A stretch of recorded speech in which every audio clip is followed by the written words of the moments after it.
எத்தனை பொய்களைத்தான் எங்கள் காதுகள் தாங்கும்? எங்க காது பாவம் இல்லையா? போன வருஷம் நவம்பர் 27 வந்து போன உதயநிதி பிறந்த நாளுக்கு இந்த வருஷம் ஜனவரி மாசம் வரைக்கும் உடன்பிறப்புகள் பிறந்தநாள் விழா கொண்டாடிக்கிட்டு இருக்கிறாங்க. அந்த பிறந்தநாள் விழாவிலேயே மேடை போட்டு கொஞ்சம் கூட கூச்சமே இல்லாம திமுக உடன்பிறப்புகள் பல பொய்களை சொல்லிட்டு இருக்காங்க. அந்த விதத்துல ஜனவரி 21 அன்று பாளையங்கோட்டை பகுதி திமுக வந்து பாளையங்கோட்டை பேருந்து நிலையம் எதிரில் இருக்கக்கூடிய ஜோதிபுரம் மைதானத்துல ஒரு உதயநிதி பிறந்தநாள் விழா நடத்துறாங்க. அந்த பிறந்தநாள் விழாவில் திமுகவுடைய அமைப்பு செயலாளர் ஐயா RS பாரதி அவர்கள் பேசும்போது சீமானை நான் வன்மையாக கண்டிக்கிறேன் அப்படிங்கிற மாதிரி பேச்ச தொடங்கினாரு.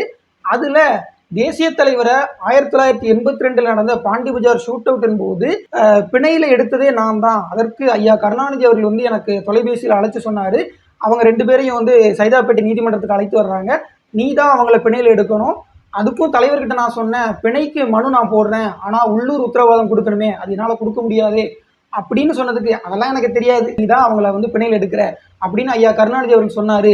எம்ஜிஆர் ஆட்சியின் போது ஐயா கருணாநிதி அவர்கள் தான் தேசிய தலைவரையே காப்பாற்றினாரு, அதற்கு பிணையில் எடுத்தவர் திமுகவை சேர்ந்த RS பாரதி அப்படின்னு ரொம்ப பெருமை பொங்க சொல்லி சீமானை நான் கண்டிக்கிறேன் அப்படின்லாம் பேசினாரு. ஐயா RS பாரதி அவர்கள் சொன்ன இந்த விஷயம் உண்மையான்னு கேட்டா அது பச்சை போய்.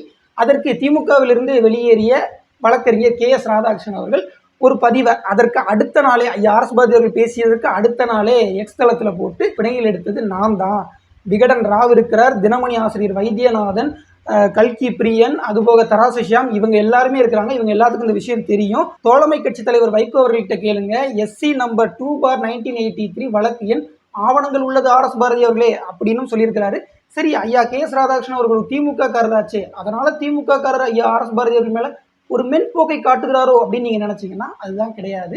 ரெட்ரோலெக்ஸ் அப்படிங்கிற ஒரு சேனல்ல பேட்டி கொடுத்து 1986க்கு முன்பு கருணாநிதி அவர்களுக்கு தேசிய தலைவர் அவர்கள் கூட அறிமுகமே கிடையாது அப்படிங்கிறதையும் உடைச்சு விட்டு ஆலந்தூர் பாரதிக்கு இதெல்லாம் தெரியுமா, அவர் வர சொல்லுங்க, என்ன அவர் வந்து ரொம்ப ஈஸியா நினைச்சுக்கிட்டாரு, அவரை வந்து நிரூபிக்க சொல்லுங்க அப்படின்னு அவருக்கு சவால் விட்டுருக்கிறாரு. என்ன இருந்தாலும் ஐயா KS ராதாகிருஷ்ணன் அவர்களும் ஒரு திமுக காரர் அப்படிங்கிற இந்த விஷயத்துல நாம வந்து நினைவுபடுத்தணும்.